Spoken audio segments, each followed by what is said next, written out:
చేస్తున్నారు. ఆ రికార్డ్ చేస్తున్నప్పుడు మీరు గనక మ్యూట్లో నుండి తీస్తే కూడా ఒక ఛానల్లో అప్లోడ్ చేస్తున్నాం ఈ రోజు నుండి. అందుకని ఆ ఛానల్ గ్రూప్లో పెడతాను, ప్రతి ఒక్కరూ సబ్స్క్రైబ్ చేసుకోండి. Emmanuel youth online daily prayers అనేటువంటి ఒక ఛానల్ ఈరోజు గ్రూప్లో పెడతారు.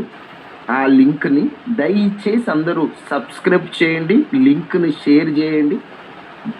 దాన్ని సబ్స్క్రైబ్ చేస్తేనే మీకు ఉదయకాల ప్రార్థన వర్తమానాలు వస్తాయి. సెర్చ్ చేస్తే రాదు, సబ్స్క్రైబ్ చేసిన వాళ్ళకి వస్తుంది. ఎందుకంటే సెర్చ్ చేస్తే రావాలంటే ఇంకా చాలా రోజులు పడుతుంది.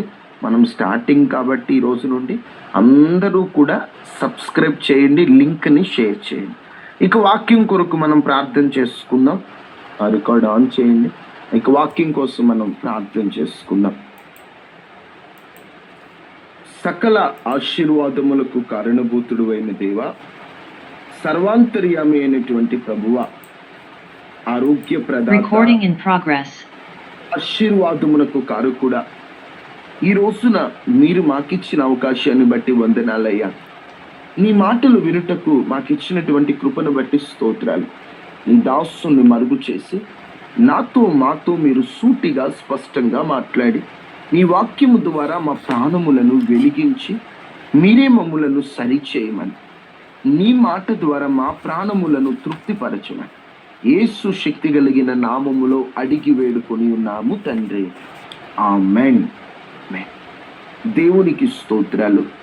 ఈ వర్తమానాన్ని ఆలకిస్తున్న మీ అందరికీ కూడా ప్రభు అయిన యేసుక్రీస్తు నామంలో నా హృదయపూర్వకమైన వందనాలు. దేవుడు మిమ్మల్ని దీవించి ఆశీర్వదించును కాక. ఆమేన్, ఆమేన్, ఆమేన్, ఆమేన్. కొద్ది నిమిషాలు దేవుని వాక్యాన్ని మీతో పంచుకుంటాను. మీరందరూ కూడా జాగ్రత్తగా దేవుని వాక్యాన్ని ఆలకించాలి. ఆదికాండము 30వ అధ్యాయము 30వ వచనాన్ని ఒకసారి చదువుకుందామా? ఆదికాండము 30వ అధ్యాయము 30వ వచనం. నేను రాకమునుపు నీకుండినది కొంచెమే,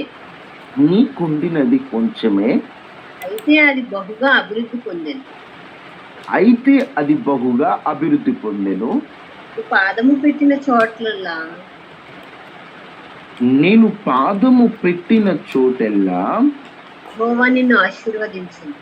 యెహోవా నిన్ను ఆశీర్వదించెను. నేను నా ఇంటి వారి కొరకు సంపాద్యము చేసుకొందునెను. ఈ పూట వాగ్దాన రీతిగా దేవుడు మనతో మాట్లాడేటువంటి మాట, యాకోబు తన మామతో మాట్లాడిన మాట, నేను పాదము పెట్టిన చోటెల్లా యెహోవా నిన్ను ఆశీర్వదించెను. యాకోబు ఎక్కడైతే పాదములు నిలుపుతాడో, యాకోబు ఎక్కడుంటాడో, యాకోబును బట్టి లాబానుకి ఆశీర్వాదం. యాకోబు వచ్చిన కొత్తలో అక్కడ ఏమీ లేదట. నేను రాకమునుపు నీకుండినది కొంచెమే, మామా నేను రాకముందు నీకున్నది కొంచెమే, అయితే ఇప్పుడు అది బహుగా అభివృద్ధి చెందింది. కారణం ఏంటంటే నేను అడుగు పెట్టాను కాబట్టి, నాతో ఉన్నటువంటి దేవుడు నేను పాదము పెట్టిన చోటెల్లా యెహోవా నిన్ను ఆశీర్వదించాడు. అదే వాగ్దానం మనందరి జీవితంలో నెరవేరాలి. మనలను బట్టి మన కుటుంబస్తులు ఆశీర్వదింపబడాలి, మనలను బట్టి మన బంధువులు ఆశీర్వదింపబడాలి, మనలను బట్టి మన ఇంటి వారు ఆశీర్వదింపబడాలి. మనం అడుగు పెట్టు చోటెల్లా మనము దీవెన పొందడమే కాదు, మనలను బట్టి వారు దీవెన పొందాలి, మనలను బట్టి వారు ఆశీర్వదించబడాలి. అదే కృప దేవుడు మనకు అనుగ్రహించాలి. మనలను బట్టి, అలాన వ్యక్తిని బట్టి మేము ఆశీర్వదింపబడ్డామయ్యా. వారి ప్రార్థనే మా ఆశీర్వాదానికి కారణం, వారిని బట్టే మాకు దీవెన అని నీ బంధువులు, నీ చెనులు, నీ రక్త సంబంధికులు పలుకున్నట్లుగా ఓ ఆశీర్వాద కారకునిగా దేవుడు నిన్ను నిలబెట్టునుగాక. ఆమేన్. దేవుడు నిన్ను ఆశీర్వదించునుగాక. నీ ఆశీర్వాదం నీవే కాదు, నీ చుట్టూ ప్రక్కల ఉన్నటువంటి నీ ఇంటి వారు అనుభవించుదురుగాక. ఆమేన్. ఆమేన్. ఇక్కడ యాకోబును బట్టి లాబాను ఆశీర్వదింపబడ్డాడట. నేను పాదము పెట్టిన చోటల్లా నీవు ఆశీర్వదింపబడ్డావు. కారణం ఏమిటి? ఎందుకు ఆశీర్వదింపబడ్డారు? అలాంటి ఆశీర్వాదం మన కుటుంబ సభ్యులు అనుభవించాలంటే మనం ఏం చేయాలి? మనం ఆశీర్వదింపబడమే కాదు, మనలను బట్టి మన చుట్టుప్రక్కల ఉన్న వారికి, మన ఇంటి వారికి ప్రాముఖ్యంగా దీవెన పంచిన వారిగా మనం ఉండాలి. అదే ఆదికాండంలో మరొక వ్యక్తిని మనం గమనిస్తాం. 13వ అధ్యాయం 5వ వచనంలో చూడండి. ఆదికాండం 13:5లో ఇక్కడేమో చదవండి అమ్మా.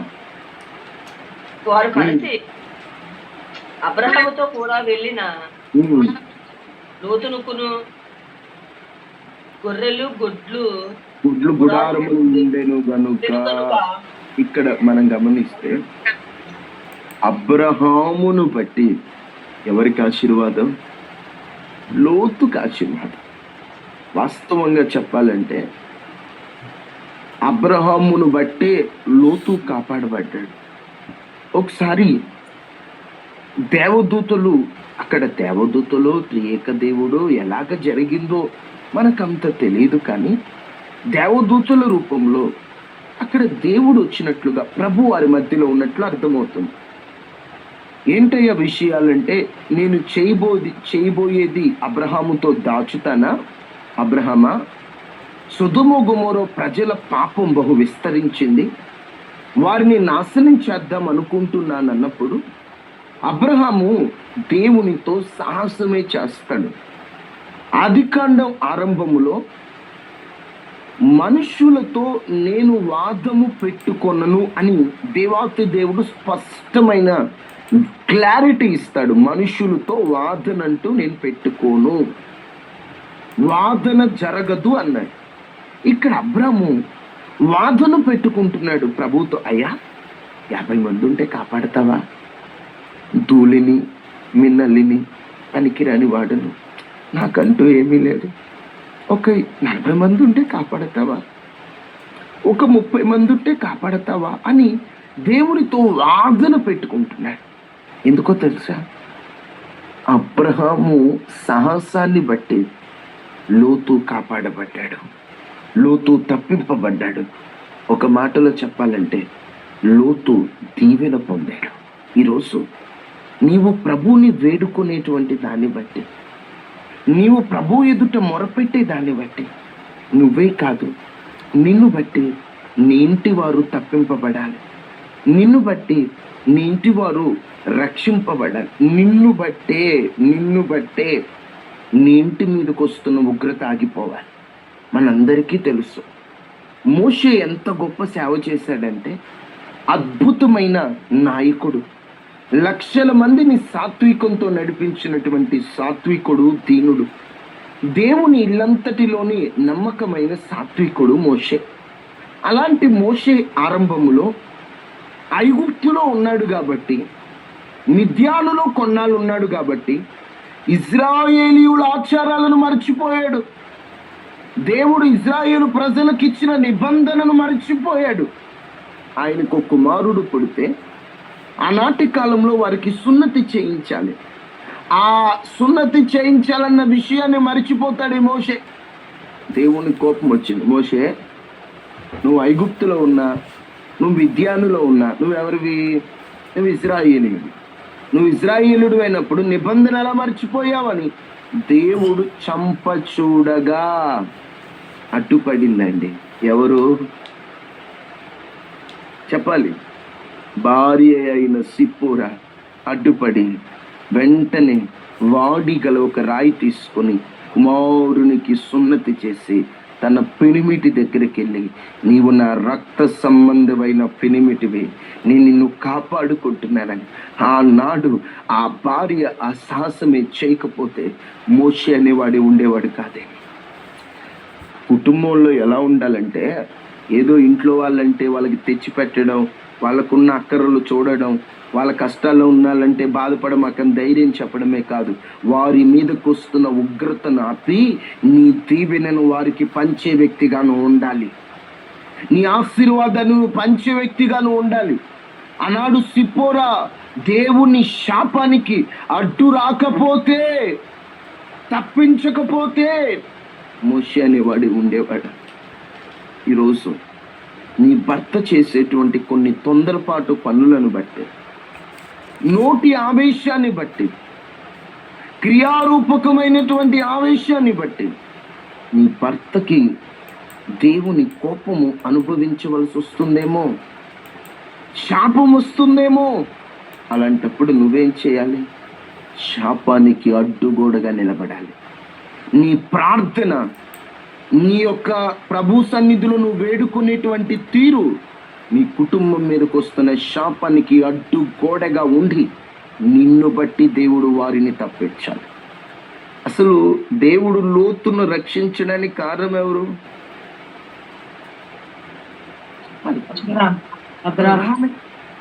అబ్రామును బట్టే లోతు ఏదో గొప్పోడు, లోతు కోసం కాదు, అబ్రామును బట్టి దేవుడు లోతును రక్షించాడు. ఈరోజు నీ భర్త రక్షింపబడాలంటే నిన్ను బట్టి, నీ పిల్లలు రక్షింపబడాలంటే నీ ప్రార్థన బట్టే.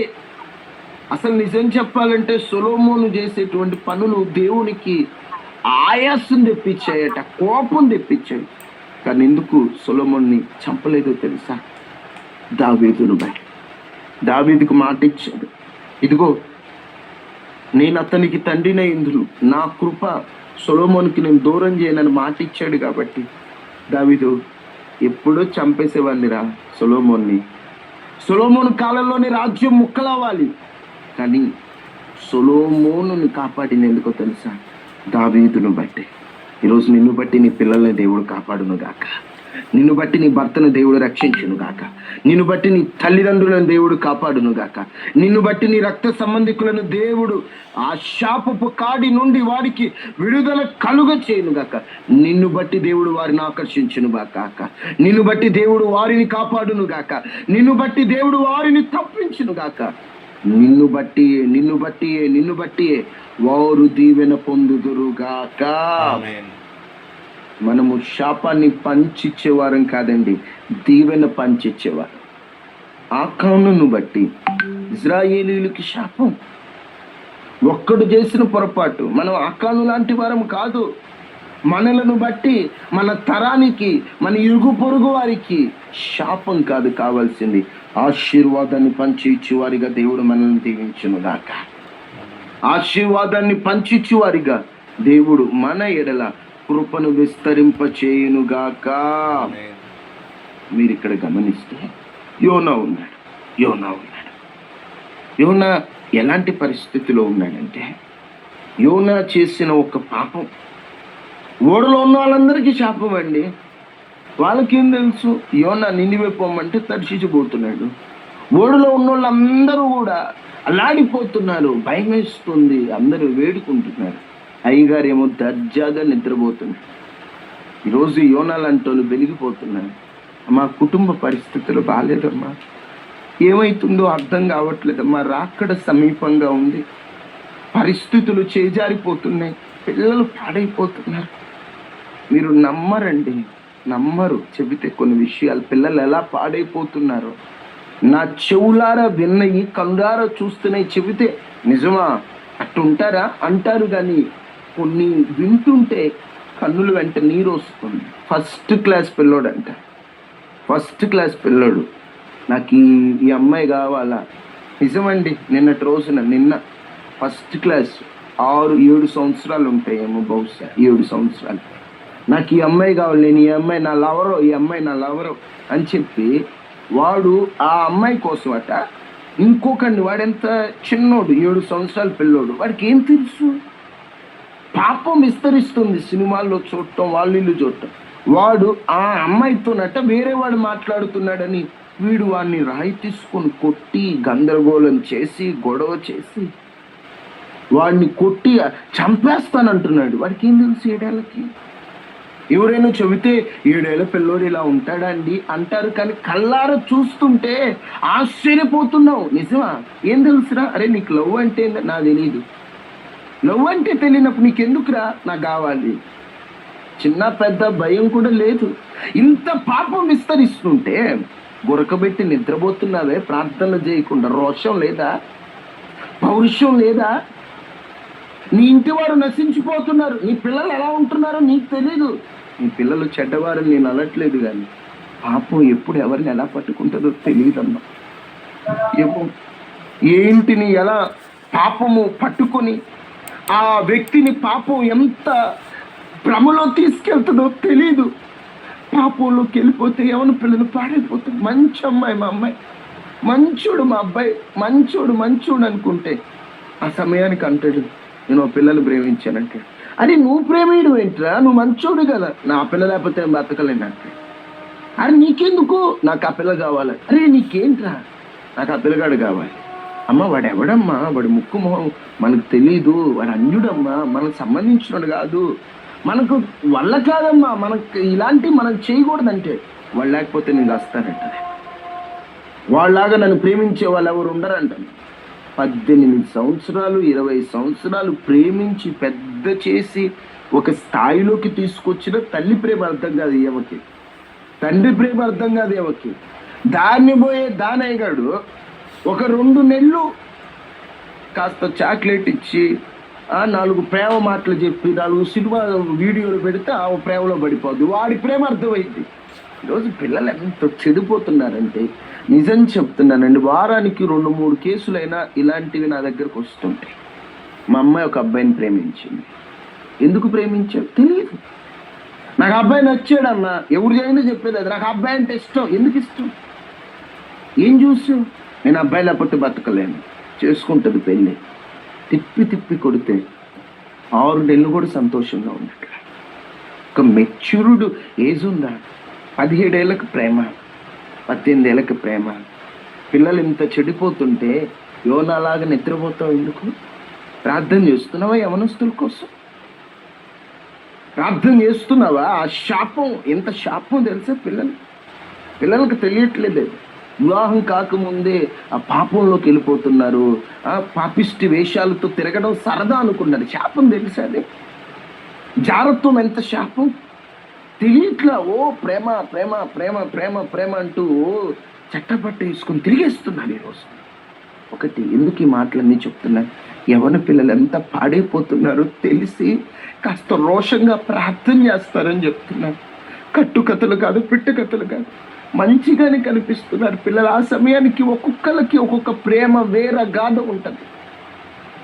కుటుంబం ప్రార్థన చేయండి. అలాంటి వాళ్ళ కోసం ప్రార్థన చేద్దాం. శాపాన్ని పంచిచ్చేవారం కాదు మనం, దీవెన పంచిచ్చేవారు. పరిస్థితులు బాగాలేదు, ఎందుకో అన్నిట్లో నష్టపోతున్నాం. మనందరం కూడా ప్రార్థన చేద్దాం. నీ నుండి నీ పాదము పెట్టు చోటెల్లా ఆశీర్వాదమే ఉండాలి కానీ అనుకొని ఉంటారు. యోనాను బట్టే ఆ తుఫాను వచ్చిందంటే ఏమంటాడు? ఏం అడుగు పెట్టాడయ్యా? పాపపు అడుగు పెట్టాడు, మొత్తం తుఫాను వచ్చింది, తీసి పక్కనేయండి అన్నాడు. అతను పాదం పెడితే అక్కడ శాపం వచ్చింది. ఆకాను పాదము పెట్టిన చోటెల్లా శాపం వచ్చింది. నీవు పాదము పెట్టి చోటెల్లా శాపం కాదు, యాకోబు వలె దీవెన రావాలి. యాకోబు వలె నీ పాదము పెట్టడాన్ని బట్టి మనం అడుగు పెట్టి చోటెల్లా కూడా ఆ చుట్టుప్రక్కల ఉన్న దురాత్మ శక్తులు పారిపోవాలి. మనం అడుగు పెట్టే చోటెల్లా శాపపు కాడి విరగొట్టబడాలి. దేవుడు ఆ కృప మనందరికీ అనుగ్రహించును గాక. ఆమేన్. దేవుడు ఆ కృపను మనకు అనుగ్రహించాలంటే మనం ఇలాంటి ఆశీర్వాదాన్ని ఎప్పుడు అనుభవిస్తామో 2-3 మాటలు త్వరగా మీకు చూపించి నేను ముగిస్తాను. మనము ఆశీర్వాద వారసులుగా, కొంతమంది ఆశీర్వాదం అండి, వాళ్ళు ఎక్కడ అడుగు పెడితే అక్కడ దీవెన. అలాంటి ఆశీర్వాద వారసులుగా మనం ఉంటూ ముందుకెళ్ళాలంటే మనం ఏం చేయాలో 2-3 మాటలు త్వరగా. ద్వితీయోపదేశకాండం 28వ అధ్యాయం ఒకటో వచనం చూడండి, బాగా తెలిసిన మాట. ద్వితీయోపదేశకాండం 28:1-3 వరకు. నీవు నీ దేవుడైన యెహోవా మాట నీవు నీ దేవుడైన యెహోవా మాట శ్రద్ధగా విని శ్రద్ధగా విని నేడు నేను నీకు ఆజ్ఞాపించుచున్న నేడు నేను నీకు ఆజ్ఞాపించుచున్నా ఆయన ఆజ్ఞలన్నిటిని అనుసరించి నడుచుకొని నీ ఎడల ఆజ్ఞలన్నిటినీ అనుసరించి నడుచుకొని ఎడల దేవుడైన యెహోవా నీ దేవుడైన యెహోవా భూమి మీదనున్న సమస్త జనము కంటే భూమి మీదున్న సమస్త జనముల కంటే నువ్వు హెచ్చించును. నిన్ను హెచ్చించిన. మా ఒకటి గుర్తు పెట్టుకోండి, మన నుండి మన తర్వాత తరానికి కానీ కుటుంబానికి కానీ ఆశీర్వాదమే రావాలి కానీ శాపం రాకూడదు. మనలను బట్టి దీవించబడాలే కానీ మనలను బట్టి కుటుంబానికి కన్నీరు ఉండకూడదు. మనమే కుటుంబానికి ఆశీర్వాదంగా ఉండాలి. అదే నిజమైన ఆశీర్వాదం. ఓ యాకోబు తన మామ ఇంటికి ఎట్లా ఆశీర్వాదమో, ఓ అబ్రహాము లోతు ఇంటికి ఎంత ఆశీర్వాదమో, ఒక యోసేపు ఫరో ఇంటికి ఎంత ఆశీర్వాదమో, నీవు నేను మన ఇంటికి మనం అంత ఆశీర్వాద కారకులుగా మనం ఉండాలి. అలాగున ఉండాలంటే నీ దేవుడైన యెహోవా మాట శ్రద్ధగా వినాలి. దేవుని మాట ఎలా వినాలి? పెడచెవిని పెట్టి వినడం కాదు, నామమాత్రంగా వినడం కాదు, శ్రద్ధగా వినాలి, మనస్సు పెట్టి వినాలి, శ్రద్ధ చూపిస్తూ వినాలి. ఎప్పుడైతే ఆయన మాటను శ్రద్ధగా విని నేడు దేవుడు నీకు ఆజ్ఞాపించుచున్న ఆయన ఆజ్ఞలన్నిటి ప్రకారం, ఆయన మాట ప్రకారం అనుసరించి నడుచుకుంటే సమస్త జనముల కంటే దేవుడు నిన్ను హెచ్చించబోతున్నాడు. నీ దేవుడైన యెహోవా మాట విని ఎడల ఇక్కడ దీవెనలు ఉంటాయి. ఆ దీవెనలన్నీ మీ మీదకి ప్రాప్తించబోతున్నాయి. నువ్వు పట్టణంలో దీవింపబడతావు, పొలంలో దీవింపబడతావు. గర్భఫలం, భూఫలం, పశువుల మందలు, దుక్కిటెద్దులు, గొర్రె మేకల మందలు దీవింపబడతాయి. గంపయు, పిండి పిసుకు తొట్టియు దీవింపబడతాయి. లోపలికి వస్తే దీవెన, బయటికి వెళ్ళినప్పుడు దీవెన. నీ మీద పడు శత్రువులు యెహోవా హతం చేయబోతున్నాడు. నీ కొట్లలో దీవెన, నువ్వు చేసే ప్రయత్నాలలో దీవెన, అన్నిటిలో దీవెన కావాలంటే నీవు దేవుని మాటను శ్రద్ధగా శ్రద్ధగా శ్రద్ధగా వినాలి. దేవుని మాట శ్రద్ధగా వింటున్నావా? ఏ మాట వినట్లేదు? ఒకసారి నువ్వే పరిశీలన చేసుకో. దేవుని మాటను శ్రద్ధగా వింటున్నావా? ఏది వినట్లేదు, ఈ రోజు నుంచి ఆ మాట విను. నీవే ఒక ఆశీర్వాదంగా ఉండబోతున్నావు. రెండో మాట చూద్దాం త్వరగా.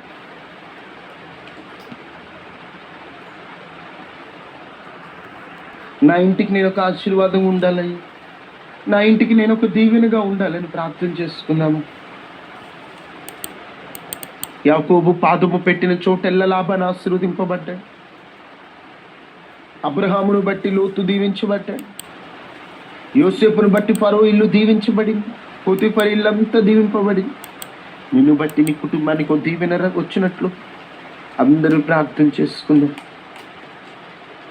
సకల ఆశీర్వాదములకు కారణభూతుడు అయినటువంటి దేవ, మమ్మలను మిక్కిలిగా ప్రేమించిన మా ప్రియ పరలోకపు తండ్రి, ఈ పూట మాతో మాట్లాడిన మాటలు బట్టి వందనాలు. నిజమే, మా నుండి దీవెన రావాలి, దీవెన పంచిచ్చు వారిగా మేము ఉండాలి. మేము అడుగు పెట్టు చోట్లు దీవించబడాలి. ఆ విధమైన కృపనివ్వండి. నీ మాట విని అనుసరించి నడుచుకున్నట్లుగా మార్గాన్ని తెరవండి. ఆశీర్వాదమునకు కారకుడువు నీవు. అలాంటి ఆశీర్వాదం మేము పొందుకొని ఆశీర్వాదాన్ని పంచిచ్చున్నట్లుగా సహాయం చేయండి. అయ్యా, ఈ ఉదయకాల ప్రార్థనలో ఏ కుటుంబంలో అయితే సమాధానం లేదు, వాళ్ళకి సమాధానం ఇవ్వండి అయ్యా. మనశ్శాంతి లేదో వారికి మనశ్శాంతిని ఇవ్వండి అయ్యా. ఆర్థిక సమస్యలో ఉన్న వారికి మార్గం తెరవండి. అప్పుల్లో ఉన్న వారికి అప్పులు తీర్చుకునే స్తోమతలు ఇవ్వండి. ఎండలకి పనికి వెళ్తున్నారయ్యా, ఎండల్లో పని చేస్తున్నారు. ఎటువంటి వడదెబ్బలు తగలకుండా కాపాడండి అయ్యా. అయ్యా, క్షేమాన్ని ఇవ్వండి అయ్యా. అయ్యా, వాతావరణం బాగాలేదు కానీ రెక్కాడితే దొక్కాడని మా కుటుంబాల్లో కష్టపడాలి కదా నాయన. ఎంతోమంది అయ్యా ఎండలు లెక్క చేయక వాళ్ళు వెళ్తుండగా మీ కాపుదల్లో కాపాడండి అయ్యా. ప్రతి ఒక్కరి చుట్టూ కంచి వేయండి. వైరస్లు, ప్రమాదాలు, రోగాలు నుంచి తప్పించండి. క్షేమాన్ని అనుగ్రహించండి. మా క్షేమాధారమైన దేవా, అయ్యా నీవు తప్ప మాకెవరు ఉన్నారు నాయన? నీ బిడ్డలకు మీరు తోడుగా ఉండండి, కన్నీటిని తొడవండి, రోగస్తులకి రోగం నుండి విడుదలనివ్వండి, మానసికంగా నలిగిపోయిన వారికి ధైర్యాన్ని ఇవ్వండి, ఆదరణ లేని వారికి ఆదరణ ఇవ్వండి. నీ పిల్లల మీరు జ్ఞాపకం చేసుకోండి, నీ పిల్లల పక్షాన మీరుండి అద్భుతం చేయండి అయ్యా. మీరు కార్యం చేస్తే తప్ప, మీరు అద్భుతం చేస్తే తప్ప, మీరు అయ్యా